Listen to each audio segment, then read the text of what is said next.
I have many students that have been asking about the Dutch R.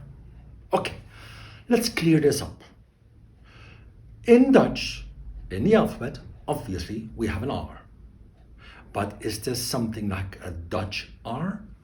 No, there isn't.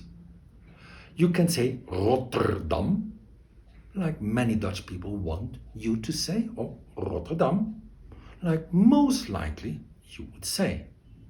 So what is this problem then with the R? Well, it's just a regional thing. In certain parts of the Netherlands, the R is much harsher, much stronger pronounced, like Rotterdam. Voor mij. The R is much more here in your throat. While in other parts of the country, for example the south, Limburg, Brabant, you get a much softer R, like Rotterdam, voor, where the R is not that much pronounced. So, the next time somebody tells you you're saying the R wrong, just go like, and leave them be. Don't forget, like, subscribe my page.